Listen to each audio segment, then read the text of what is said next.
Assalamualaikum warahmatullahi wabarakatuh. Perkenalkan, nama saya Syafira Landari, NIM 119108229224, kelas PGMI 4B. Baiklah, di sini saya akan memenuhi mata kuliah yaitu Profesi dan Etika Keguruan. Di sini saya akan mempresentasikan tentang sertifikasi guru, organisasi profesi dan etika guru dalam pendidikan Islam. Berikut ini adalah penjelasannya, selamat menyaksikan.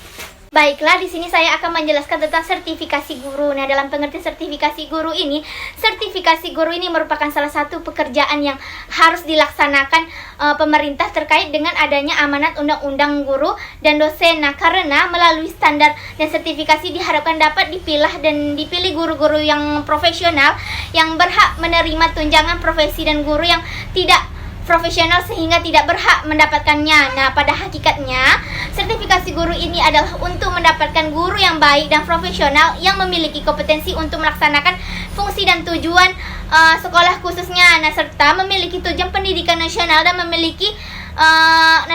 pada umumnya ini sesuai dengan kebutuhan masyarakat dan tuntunan zaman. Nah, adapun juga kita juga harus mengetahui dengan adanya dasar hukum sertifikasi guru. Nah, dalam hal ini sertifikasi guru ini merupakan amanat Undang-Undang Republik Indonesia Nomor 20 Tahun 2003 tentang Sisdiknas. Nah, pasal 61 ini menyatakan bahwa sertifikasi dapat berbentuk ijazah dan sertifikasi ini berbentuk kompetensi, tetapi bukan sertifikasi yang diperoleh melalui penemuan ilmiah seperti seminar, diskusi panel, lokakarya, dan simposium. Nah, namun sertifikat kompetensi ini diperoleh dari penyelenggara pendidikan dan lembaga pelatihan setelah lulus uji dari kompetensi yang diselenggarakan oleh satuan pendidikan yang terakreditasi atau lembaga sertifikasi.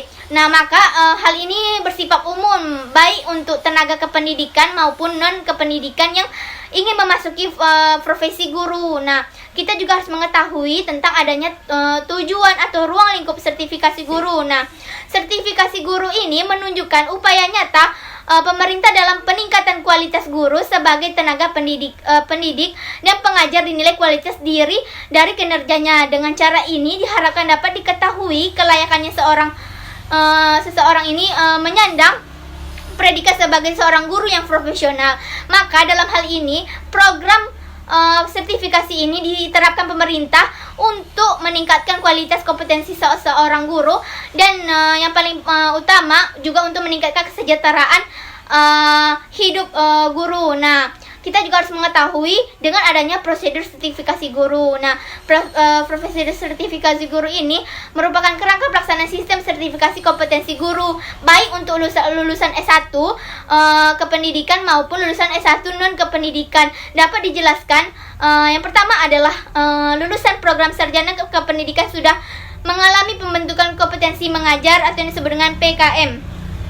Nah, yang kedua, lulusan sarjana non kependidikan harus terlebih dahulu mengikuti proses pembentukan kompetensi mengajar yang disebut dengan PKM. Yang ketiga adalah penyelenggaraan program PKM dipersyaratkan adanya status lembaga LPTK yang terakreditasi. Nah, yang keempat, peserta uji kompetensi ini dinyatakan lulus baik yang berasal dari lulusan program sarjana pendidikan maupun non pendidikan. Nah, yang kelima, peserta uji kompetensi yang berasal dari guru ini yang sudah melaksanakan tugas dalam interval waktu tertentunya itu pada umur 10-15 tahun. Nah, untuk selanjutnya saya akan menjelaskan tentang organisasi profesi. Yang pertama, adapun kita juga harus mengetahui ini tentang definisi organisasi. Nah, ada beberapa definisi tentang organisasi ini yang harus kita ketahui. Yang pertama adalah organisasi adalah satu kebersamaan dan interaksi saling ketergantungan antara individu-individu yang bekerja sama ke arah tujuan yang bersifat umum dan hubungan kerjasama telah diatur sesuai dengan struktur yang telah ditentukan. Nah, yang kedua, organisasi adalah kumpulan orang-orang yang sedang bekerja sama melalui pembagian tenaga kerja untuk mencapai tujuan yang bersifat umum. Nah, adapun juga unsur-unsur organisasi yang merupakan hakikat yang mempunyai nilai dan makna yang harus kita ketahui. Yang pertama adalah di dalam organisasi itu adanya berkumpul orang-orang sebagai sumber-sumber daya manusia yang terikat dalam hubungan kerjasama untuk mencapai tujuan. Nah, yang kedua, di dalam organisasi tersebut terdapat berbagai macam ketentuan yang mengatur prosedur bagaimana orang-orang tersebut melaksanakan hubungan kerja. Nah, yang ketiga, di dalam organisasi tersebut terdapat pembagian tugas-tugas secara berjenjang yang memberikan batas-batas kewenangan dan tanggung jawab seseorang atau kelompok dalam melaksanakan hubungan kepemimpinan. Nah, yang keempat, ada pun juga di dalam organisasi ini terdapat sistem yang mengatur kesejahteraan, kebutuhan, penghargaan dalam rangka memenuhi kebutuhan fisik maupun non-fisik sumber daya manusia. Nah, yang kelima, ada pun juga di dalam organisasi ini terdapat hubungan timbal balik atau saling ketergantungan antar sumber daya manusia sebagai pemberi ide, pengelola, pelaksana, dan organisasi yang memberikan jaminan kebutuhan sumber daya manusia dalam rangka mencapai tujuan. Nah, yang keempat adalah secara total organisasi ini merupakan suatu sistem terbuka yang di dalamnya ini tercermin adanya komponen-komponen dan komponen-komponen dengan sub-sub komponen. Nah, ada pun juga yang harus kita ketahui ini dalam pengertian profesi. Nah, dalam kata profesi ini berasal dari bahasa Yunani yang disebut dengan probaino. Nah, yang berarti menyatakan secara publik, dan dalam bahasa Latin disebut dengan profession. Ini yang digunakan untuk menunjukkan pernyataan publik yang dibuat oleh seseorang yang bermaksud menduduki suatu jabatan publik ini. Secara tradisional, profesi ini mengandung arti prestisis yang disebut dengan kehormatan, status sosial, dan otonomi lebih besar yang diberikan masyarakat kepadanya. Nah, menurut Mukhtar Lutfi, ada 8 kriteria yang harus dipenuhi oleh suatu pekerjaan agar dapat disebut dengan profesi. Nah, yang harus kita ketahui ini, yang pertama adalah panggilan hidup yang sepenuh waktu. Yang kedua, pengetahuan dan kecakapan atau keahlian. Yang ketiga adalah kebakuan yang universal. Nah, yang keempat adalah pengabdian. Nah, yang kelima adalah kecakapan diagnostik dan kompetensi aplikatif. Nah, yang ke-6 adalah otonomi.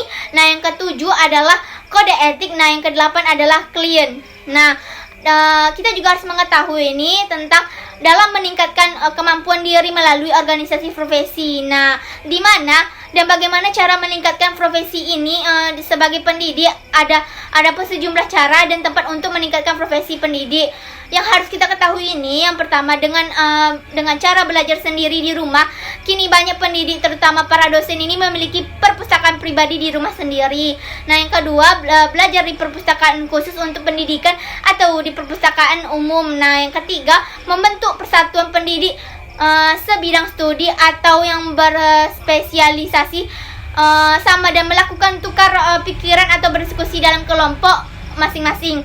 Nah, yang keempat, dapat mengikuti pertemuan-pertemuan ilmiah dimanapun berada selama masih ia dijangkau oleh pendidik. Nah, yang kelima, belajar secara formal di lembaga-lembaga pendidikan baik di negara maupun luar negeri. Nah, yang keenam adalah dapat mengikuti pertemuan organisasi profesi pendidikan. Nah, yang ketujuh adalah ikut mengambil bagian dalam kompetisi-kompetisi ilmiah. Nah, adapun juga dalam peningkatannya ini, profesi ini perlu dikaitkan dengan organisasi profesi pendidikan. Nah, seperti yang sudah diungkapkan sebelumnya, bahwa organisasi ini, profesi ini adalah pendukung, pembina, dan berupaya organisasi agar profesi sebagai pendidik ini berkembang secara berkelanjutan.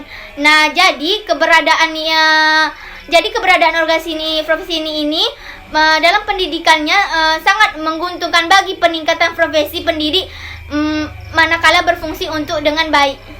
Nah, untuk selanjutnya di sini saya akan menjelaskan tentang etika guru dalam pendidikan Islam. Nah, dalam pengertian etika ini, etika adalah refleksi dari apa yang disebut dengan self control, karena segala sesuatunya ini dibuat dan diterapkan dari dan untuk kepentingan kelompok sosial itu yang disebut dengan profesi itu sendiri. Nah, adapun juga dasar operasional pendidikan Islam. Nah, dasar yang terbentuk ini sebagai aktualisasi dari dasar ideal. Nah, menurut Hasan Langgulung dalam Afiful Ikhwan, dasar operasional ini ada 6 macam. Nah, yang harus kita ketahui ini, yang pertama adalah dasar historis. Nah, di mana dasar ini memberikan adil kepada pendidikan dari hasil pengalaman masa lalu berupa peraturan dan budaya masyarakat. Nah, yang kedua adalah dasar sosial, di mana dasar ini memberikan kerangka budayanya ini, di mana pendidikan itu berkembang seperti memindahkan, memilih, dan mengembangkan budayanya. Nah, yang ketiga adalah dasar ekonomi, di mana dasar ini dapat memberikan pemikiran terhadap potensi manusia berupa materi dan persiapan yang mengatur sumber-sumbernya, yang bertanggung jawab terhadap anggaran pembelanjaannya. Nah, yang keempat adalah dasar politik, di mana dasar ini dapat memberikan bingkai dan ideologi dasar yang digunakan sebagai tempat untuk bertolak mencapai tujuan yang dicita-citakan dan rencana yang telah dibuat. Nah, yang kelima adalah dasar psikologis. Nah, di mana dasar ini dapat memberikan informasi tentang watak pelajar, para guru, cara terbaik dalam prakteknya untuk mencapai pencapaian dan penilaian dan pengukuran serta bimbingan. Nah, yang keenam adalah dasar fisiologis. Nah, di mana dasar ini dapat memberikan kemampuan memilih yang terbaik, memberi arah suatu sistem, mengontrol dan memberi arah kepada semua dasar-dasar operasional lainnya.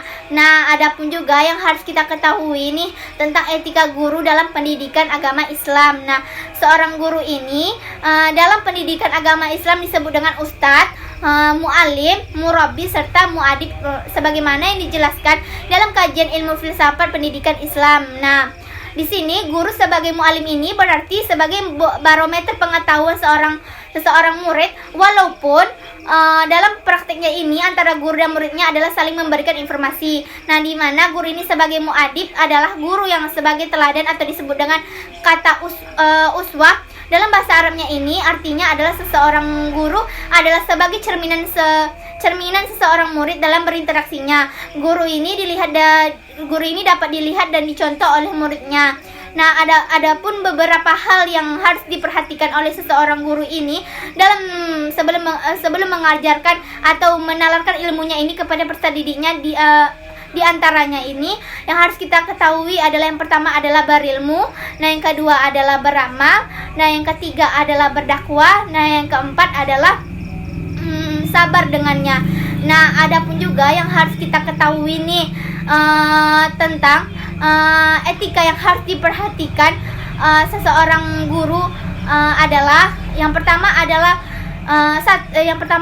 dapat mengikhlaskan ilmu untuk Allah. Nah, yang kedua jujur dalam segala tindakan dan ucapan. Yang ketiga adalah serasi antara ucapan dan perbuatan. Nah, yang keempat adalah bersikap adil dan tidak berat sebelah. Nah, yang kelima adalah berakhlak mulia dan terpuji. Nah, yang keenam adalah tawadu atau yang disebut dengan merendahkan diri kepada Allah. Nah, yang ketujuh adalah pemberani.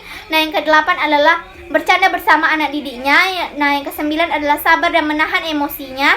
Nah, yang kesepuluh adalah dapat menghindari perkataan keji yang tidak pantas. Nah, yang ke-11 adalah berkonsultasi dengan orang lain. Baiklah, hanya itu yang dapat saya sampaikan. Apabila ada kekurangan mohon dimaafkan. Assalamualaikum warahmatullahi wabarakatuh.